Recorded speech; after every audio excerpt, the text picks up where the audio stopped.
இன்னொரு முக்கியமான திருப்பம், அதிர்ஷ்டம், பாக்கியம் என்று சொல்லணும்.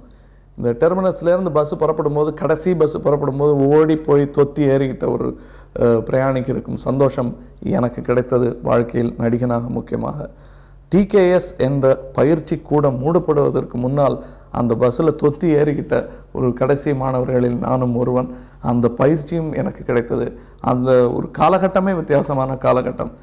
இப்போ நாயகனில் நான் செய்யும் நடிப்போ அல்லது நான் போட்டுக்கொள்ளும் உடையோ, இப்போ நான் போட்டுட்ருக்கிற இந்த சட்டை, இதெல்லாமே எனக்கு அண்ணாச்சி காலத்தில் பாதிப்புகள் தான். இந்த மோதிரம் போட்டுட்ருக்கேன்னு இது அண்ணாச்சி விட்டு மோதிரம் தான். எனக்கு எப்போது சந்தோஷமாக இருக்கும்போதோ அல்லது ரொம்ப கவலையாக இருக்கும்போது, இப்போ சந்தோஷமாக இருக்கேன் பைதவே, ரொம்ப கவலையாக இருக்கும்போதோ இந்த மோதிரத்தை எடுத்து போட்டுக்கொள்வேன். ஏதோ அண்ணாச்சி கையை பிடிச்சிட்டு நடக்கிற மாதிரி இருக்கும். இது அவருடைய மகன் எனக்கு கொடுத்தது. அது அண்ணாச்சி என் கூட இருக்கிற மாதிரி அந்த நாள் பூரா நான் வந்து சண்முகநாச்சி மாதிரி இருக்கிற மாதிரி எனக்கு ஒரு ஃபீலிங் கிடைக்கும். அந்த பள்ளியில் ஆரம்ப பள்ளி எனக்கு எங்கேருந்து நடக்கணும், ஏன்னா சின்ன பையன், அப்போ எங்கேருந்து எப்படி நடக்கணும், மேடையில் என்ன செய்யணும், என்ன செய்யக்கூடாது என்பதை இவ்வளவு தெளிவாக யாருமே கற்றுக்கோ. ஏன்னா எல்லாருமே கமர்ஷியலாக வேலை செஞ்சுட்டு இருக்கும்போது இதெல்லாம் கற்றுக் கொடுக்க நேரம் கிடையாது. சரி செய்யா, வந்தால் செய்ய, இல்லைன்னா போங்கிற மாதிரி தான் இருப்பாங்க. இவர் எங்களுக்கு காசும் கொடுத்து கற்றும் கொடுத்தார். அந்த ஆசானுக்கு நான் இன்னும் நன்றியை சொல்லவே இல்லை.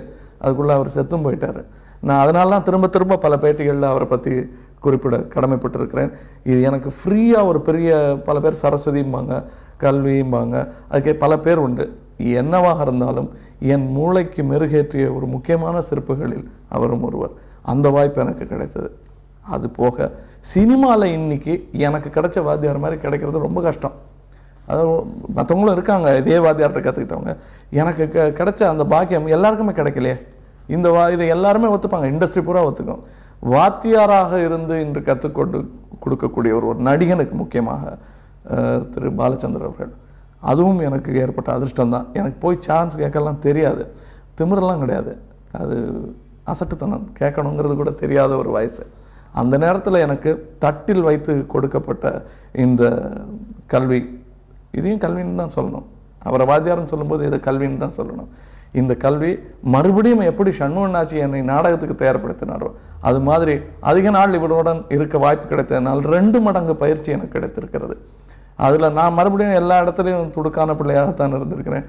இங்கேயும் அந்த துடுக்குத்தனத்துக்கெல்லாம் அவர் மன்னித்தும் இடம் கொடுத்தும் அன்புவாக அரவணைத்தும் இன்றும் அப்படி தான் இருக்கிறோம். அந்த வாய்ப்பு 35 படங்கள் ஒரு வாத்தியாருடன் ஒரு சிஷ்யன் இதுவரை செய்திருக்கிறேன். இதுவரை உள்ள கணக்கு தான், இன்னும் தொடரும். அது எத்தனை பேருக்கு இந்த பெருமையாக சொல்லிக்கொள்ள முடியும்?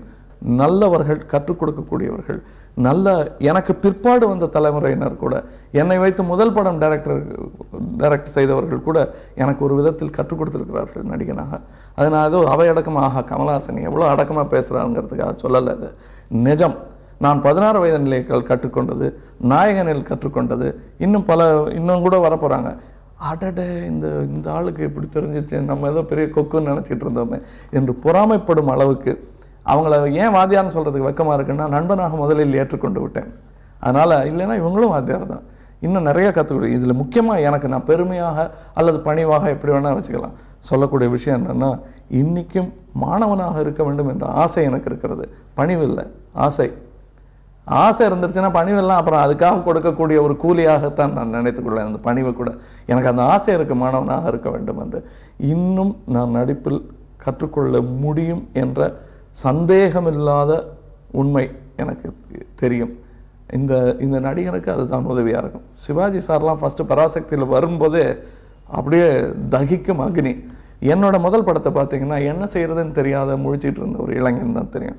அதுலேருந்து படிப்படியாக தான் இங்கே வந்து கொண்டு இருக்கிறேன். நான் இன்னும் பராசக்தி ஸ்டாண்டர்டை எழுதிட்டேன்னா இல்லையான்றது கூட எனக்கு தெரியாது. அதை பற்றி கவலையும் இல்லை.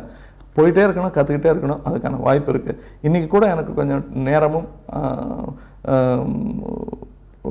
அனுமதியும் கிடைத்தால் நான் போய் அமெரிக்காலேயோ அல்லது ஏன் புனா இன்ஸ்டியூட்லேயோ போய் மறுபடியும் ஆரம்பத்திலேருந்து என்னை செதுக்கிக் கொள்வதற்கு வெட்கப்பட மாட்டேன், பெருமைப்படுவேன். இதுதான் நடிகனை பற்றி நான் சொல்ல வேண்டியது. இதை நீங்கள் நடிகனை பற்றிய செய்தியாக எடுத்துக்கிட்டாலும் சரி, நடிகனை பற்றிய ரகசியமாக எடுத்துக்கிட்டாலும் சரி, அல்லது நடிகன் தரும் அறிவுரையாக எடுத்துக்கிட்டாலும் சரி, எப்படி வேணால் எடுத்துக்கலாம். அதை என்னை பொறுத்தவரையிலும் இது எனக்கு நான் திட்டம் போட்டு செய்யாத ஒரு விஷயம். நான் நடிகனானதும் நடிகனாக வளர்ந்ததும் மற்றவங்க எனக்காக செஞ்சு கொடுத்தது. ஐயோ மற்றவங்களாம் இவ்வளோ எனக்காக பாடுபடுறாங்களே, நானும் பாடுபடணுங்கிறதுக்காக நான் பாடுபட ஆரம்பித்தேன்.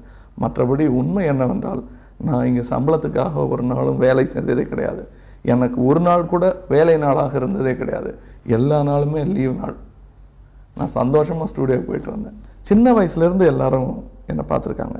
என்னை கேட்பாங்க, நீங்கள் என்ன சிகரெட் பிடிக்கிறதில்ல, வெத்தலை போடுறதில்ல, இன்னும் சொல்லப்போனால் எனக்கு கால் மேலே கால் தூக்கி போட்டு உட்கார்றது கூட இப்போ சமீபமாக புஸ்தகங்கள்லாம் பார்க்குறேன். அது மாதிரி சூட்டெல்லாம் போட்டுக்கிட்டு இருக்கும்போது அப்படி போட்டால் நல்லாயிருக்கும் போல இருக்கு, வேட்டி கட்டிட்டு இருந்தால் பரவாயில்ல. அது காரணம் என்னன்னா, சின்ன வயசுலேருந்து பெரியவங்க கூட இருந்துட்டேன் நான்.